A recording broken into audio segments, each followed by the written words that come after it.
Halo, perkenalkan kami dari kelompok 5 yang akan menjelaskan materi mengenai pemberian makan pada anak dengan labioskisis dan palatoskisis.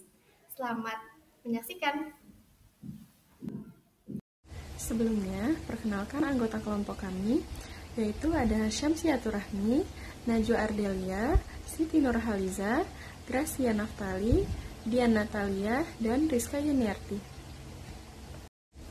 Nah, sebelumnya teman-teman kira-kira udah tahu belum apa itu palatoskisis atau labioskisis? Menurut teman-teman, apa sih itu palatoskisis atau labioskisis? Baik, di sini aku akan jelasin pengertian dari palatoskisis atau labioskisis secara singkat. Labioskisis dan palatoskisis adalah kelainan kongenital yang melibatkan celah atau pembelahan pada bibir atau langit-langit mulut. Kelainan ini biasanya terjadi sejak bayi baru lahir dan dapat mempengaruhi penampilan fisik serta fungsi bicara, makan, minum, dan juga bernapasnya anak. Nah, labioskisis ini terkait dengan kelainan pada bibir, sedangkan palatoskisis terkait dengan kelainan pada langit-langit yang berada di dalam area mulut.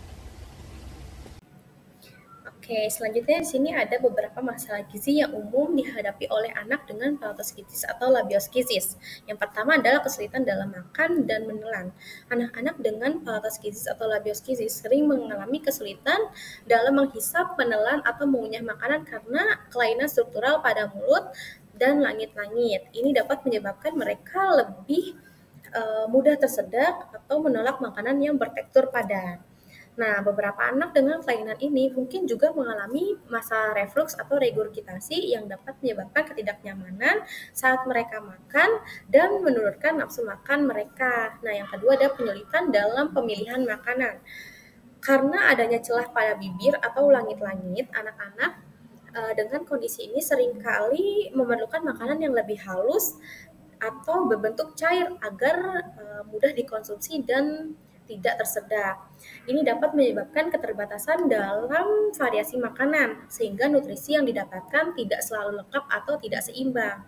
Nah, yang selanjutnya itu diet ketidakmampuan untuk mengkonsumsi makanan yang lebih beragam dapat meningkatkan resiko kekurangan beberapa nutrisi penting seperti protein, kalsium, vitamin D, dan zat besi, sehingga menyebabkan defisiensi mikronutrien. Nah, defisiensi mikronutrien ini dapat menghambat pertumbuhan dan mengurangi daya tahan tubuh si kecil. Yang ketiga adalah kehilangan berat badan dan pertumbuhan anak ini tertunda. Anak-anak dengan palatoskisis atau labioskisis lebih rentan terhadap masalah pertumbuhan karena kesulitan dalam mendapatkan asupan makanan yang cukup. Hal ini dapat mengarah pada kekurangan kalori dan protein yang pada gilirannya dapat menyebabkan gagal tumbuh atau berat badan rendah atau biasa disebut dengan underweight. Nah, yang keempat adalah keterlambatan dalam perkembangan oral dan motoriknya. Maksud di sini adalah keterlambatan anak dalam kemampuan makan secara mandiri. Beberapa anak mungkin mengalami keterlambatan dalam mengembangkan keterampilan makan secara mandiri, seperti makan menggunakan sendok atau menggunakan jari. Nah, keterlambatan ini akibat dari masalah koordinasi otot mulut dan lidah yang disebabkan oleh palatoskisis atau labioskisis. Baik, selanjutnya ada cara pemberian makan pada anak labio atau palatoskisis.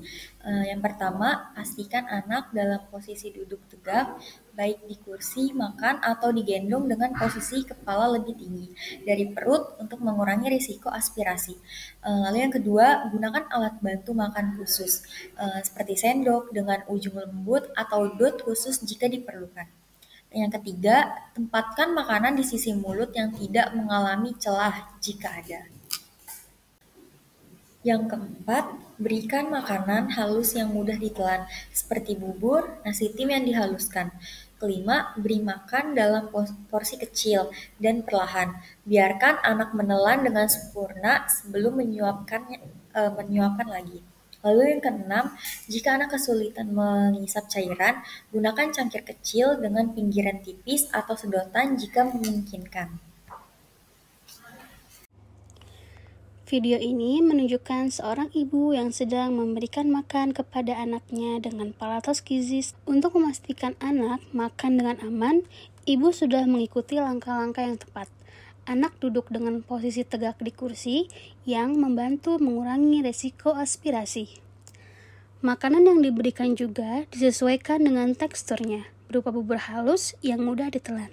Selain itu, ibu dengan hati-hati menyuapkan makanan sedikit demi sedikit, memastikan anak menelan setiap suapan sebelum memberikan suapan berikutnya. Dengan cara ini, pemberian makan dapat dilakukan dengan aman dan nyaman untuk anak.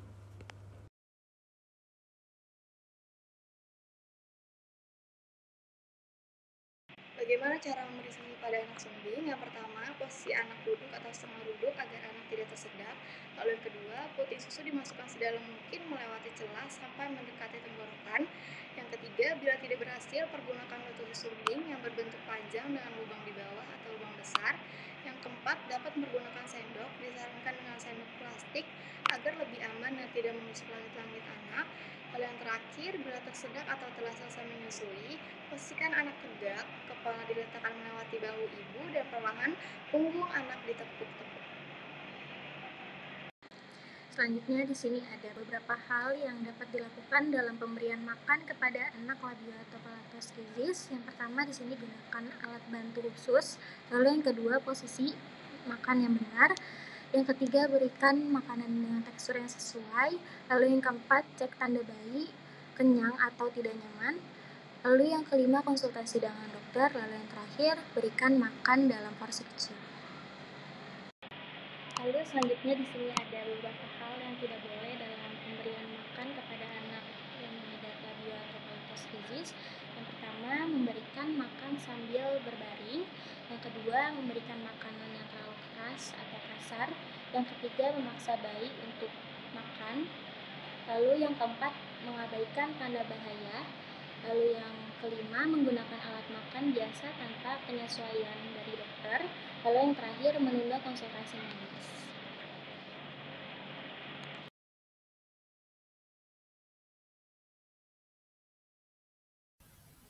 Sekian video penjelasan dari kelompok kami, kurang lebihnya mohon maaf. Bye.